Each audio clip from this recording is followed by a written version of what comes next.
Danke bafethu, welcome back to Nkuliso. Nginilethela zonke indaba za ku South African football. So qala nje obviously nge hot topic Kaizer Chiefs ikwazile ukuwina izolo.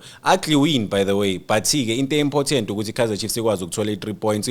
Ulilepo ke maybe le goal lakhe lizomnika iconfidence. Siyazi ukuthi badlale kanjani sibabonile. Ngeke sichaze kakhulu ukuthi badlale kanjani. But khona into eyenzakalayo ku Kaizer Chiefs engichazayo ukuthi they were dropping points mebedlala ibhola eli right elihle but ke manje bayakwazi ukuyithola 3 points. And bengikhuluma ne lo mdu uthe iKaizer Chiefs mele siyibheke ukuthi kungenzeka ukuthi bakwazi kuyintshontsha ileague bafethu because of manje sifocus kuma teams awu2 wadlala ibhola elihle kakhulu, which is the Orlando Pirates neMamelodi Sundowns. Yiwo ama team abhekiwe. Kaizer Chiefs on average asicabanga ukuthi bangakwazi ukuwina ileague masibheka nje ibhola abadlalayo, but if they keep getting lama 3 points lawa abalekile bazokwazi ukuyilwela ileague. And then khona ama player u2 eKaizer Chiefs engifuna ukukhuluma ngawo bafethu uEthan Cheslet noShinga ukuthi nabo bayi deserve opportunity. Ngeke ngakhuluma ngayo lento le ukuthi uBatman bebafuna ukumlona aye ku DDC team. uCedric Keza I'll never forget ngimuzwa khuluma straight athi bafuna ukumlona akekho ready. Inini azamcompare nabo Thembazwana athi if beba no Thembazwane bebangeke man no akusiloni bebafuna ukumusa lapha ku DDC team yeKaizer Chiefs bathi akekho ready for senior team. Yenze example nangabo Thembazwane, but ke ulo Kaizer Junior wathi no Batman akayi ku DDC team baphikisana yabo ukuthi bayaclash. Guess what? Batman bamniki opportunity ukuthi adlale lapha na ku first team. Wenza kahle kakhulu uBatman. So why banganiki uEthan Cheslet noShinga sibabone lapha ne groundini bahlulekele bona because of if uzojudge umuntu based on ukuthi udlala kanjani lapha ne gymini khona ama big player or ama player akwazi ukudlala groundini straight ku match day uzokudeliver but ukuthola ukuthi egymini akekho good ngalo ndlela. Nangu uBatman bamnikile opportunity abantu bamlwele bheka manje sekayadlala week in and week out uyakwazi ukuthola opportunity ukuthi adlale sekadlala ku continental football ukuthi bayamselect uyakwazi ukutravela neteam. Ezinye indaba ezinhle kakhulu bafethu uTakalani umfana ku DDC team sesiyambona ukuthi uinvolve ke manje ne first team yeKaizer Chiefs. Congratulations to the boy man, I like what's happening. I wish abe second choice goalkeeper after uPeterson uvuma bamdrope kancane. Uvuma akadlali nokudlala siyezwa ke ngamahemhem ukuthi uvuma bafuna ukurenew icontract yakhe. Angazi ukuthi ba renew icontract yakhe based on ama performance or in khona umuntu izolothe ku Kaizer Chiefs ba renew icontract yakho uma uperforma kahle. I mean maningi ama player ku Kaizer Chiefs aba renew ama contract wabo but ba renew just nje for the sake of ukubagcina lawo ma player lawo. So I mean kumele sishintshe izinto lapha neNaturena. Mina ezunkulu ngithi kumele bathole outsider elizorana iKaizer Chiefs kahle. Umuntu ozokwazi ukureporta ku management ukuthi okay senza lokho manje if unabantu bakamTawunge zonke izikhundla bafowethu every department the head of that department umuntu wakamTawunge ngeke ilungi team because of ba reporta kubani ba accounta kubani kanjani. Ethan Cheslet noShinga banikeni ichance sibabone. Lilepo njengoba bengishilo ukuthi let's hope le goal lakhe lemnika confidence but it was not a good game from Lilepo to be fair. But khona into engiyithandile I think ku game ku Kaizer Chiefs khona ama positives. Lebo hang my boy, what a player. Umuntu akalahlwa. Sundowns yamthatha yamlona ku SuperSport United. Kaizer Chiefs yabona ukuthi man there's still something there abangakwazi ukusebenzisana nayo noma ukusebenza ngayo. Bheka manje wenze ibukwa ku Kaizer Chiefs imidfield eKaizer Chiefs noma ku team ayikho right but ukuyakwazi ukuletha lo balance ku Kaizer Chiefs. Uthole iman of the match ke iwe great yakhe ngiyayithanda iaggression yakhe uyambona uyakwazi ukumaka uyakwazi ukuyaphambili uyakwazi ukushaya ama pass unama qualities ama player anganawo amanye ama player ku Kaizer Chiefs anganawo and the combination yakhe noNdlovu ayinhle kakhulu khona ibhola abadlalile i1-2 yabo lapha inside the box or omunye beka outside and then ibhola balishaya ku Silva nge-through pass uSilva walishaya ngaphandle ibhola la khona combination from ama midfielders we Kaizer Chiefs which is uMaboy noNdlovu. Mabangadlala boba i2 Maboy noNdlovu kune understanding between bona bazokwazi ukuyisiza i-team. Wait njengoba ngithi ngiya record manje kuphuma ama breaking news bafowethu. Orlando Pirates release Olisanda. Angazi ukuthi amabhakani afika kanjani ngokuthi Olisanda uyayishiya Orlando Pirates but ke ngeke sikhulume ngezinye izinto ezenzekile behind the scenes because Olisanda walimala ku Pirates for some time. Injury yakhe ubona ukuthi bad ulimale for isikhathi eside angadlali and nangu sekabuyile bekumele abuye last year nini around September or so bese simbona adlala ama friendly games but ke since wabuya azangadlale ne game yodwa.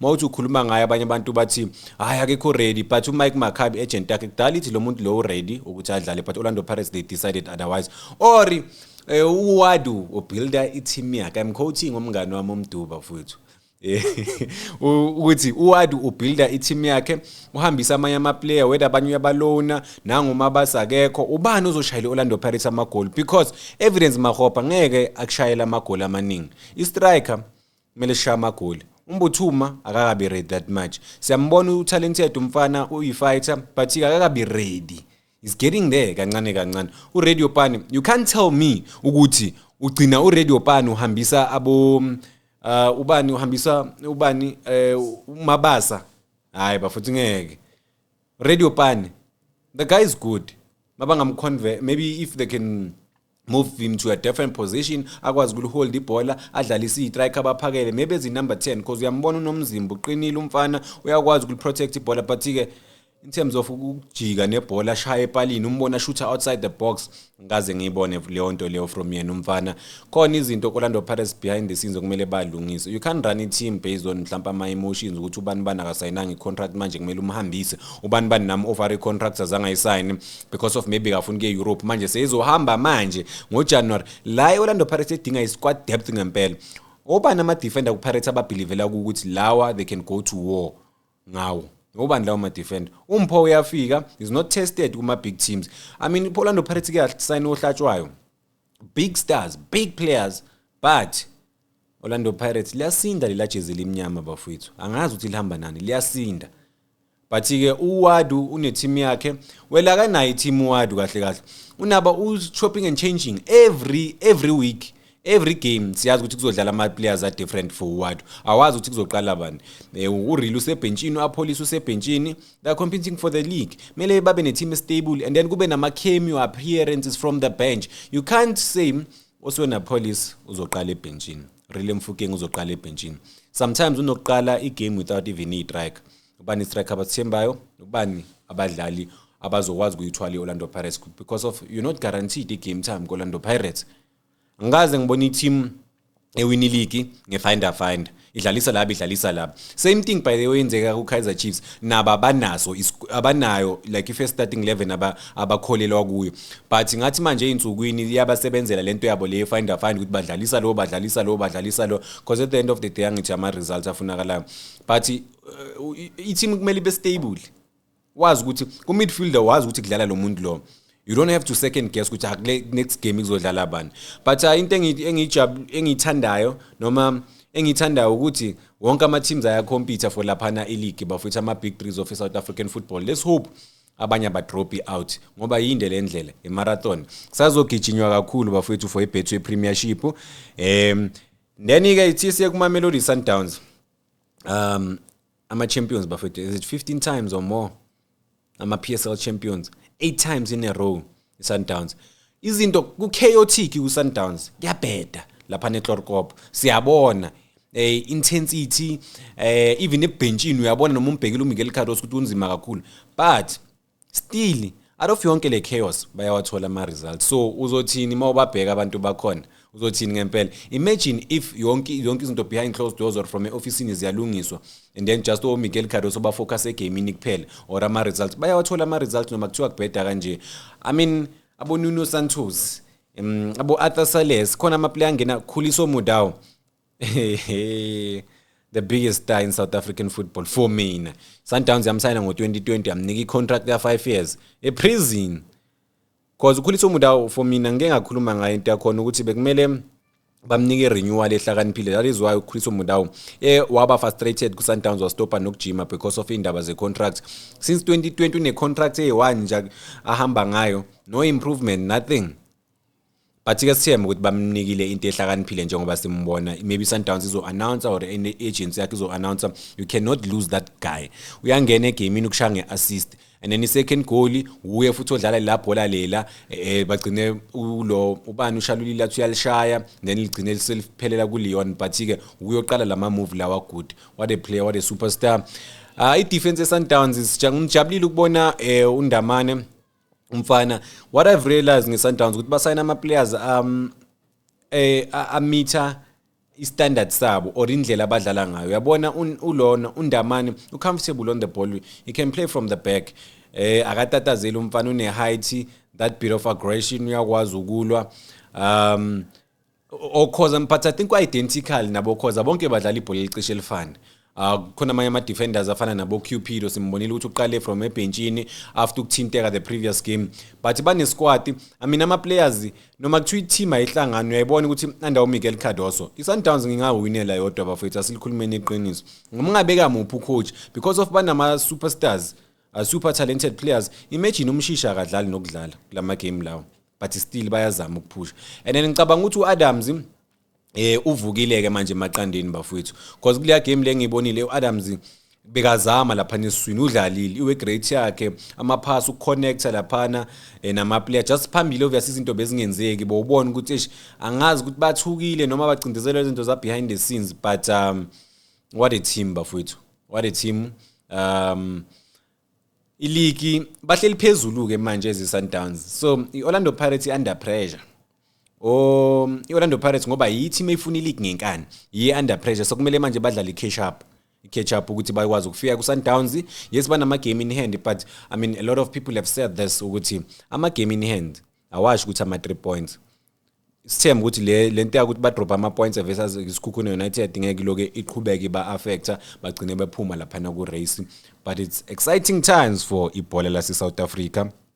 Khona okumele ngikumention abafethu okubalekile, ngifuna ukucover indaba yama agent. Ama agent abulala ama careers wabafana. Ngiyazi ukuthi abantu bayasaba ukukhuluma ngalento le. Moye agent number 1 kumele ulithande ibhola and ukwazi ukuhendlela abafana ama players wakho ubheka ukuthi this good is move, this move is good, is great, usho ukuthi ayile ayikho right. Manje inkinga of the problem ngicela ni notice lento le, ama agent lawa manje esithi ama powerful agents abalazi ibhola abazilutho ngebhola, so kufika abantu abama lawyer aba manager abafana. Uyi lawyer mfethu into yaziwe nama contracts kuphela, ibhola wazilutho ngama teams awazilutho, but uzorana one of the biggest or maybe the biggest agents in the country. Like masingabala ama agents awu5 amakhulu singawabizi ngamagama hamba niwabheka.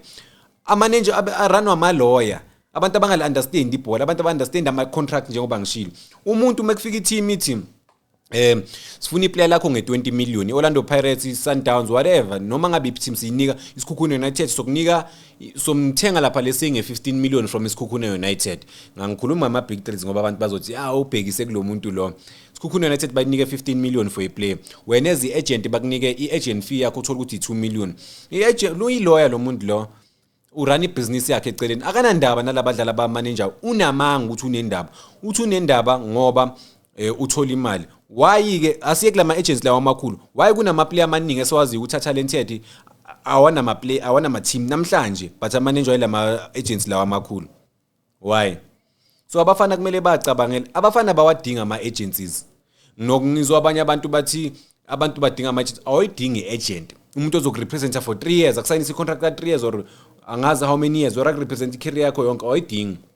Njalo uma usayina i-contract ne-team udinga i-lawyer, uyaliqasha for a day or two likunegotiate i-contract lihambe lithole ifee yalo ukuthi unegotiate i-deal, that's it. Manje ke ama lawyer sewahleli manje representa abafana like lifetime manje, kanti lawyer bekumele lifike lizo negotiate contract lihambe. If you now understand ama contracts ama clause inini lichazele kangcono ulinike lo 200,000 lihambe, but i-lawyer malizokumanage impilo yakho yonke ucabanga ukuthi libhekeni ku ngoba kala understand ibhola lo muntu lo understand the paperwork.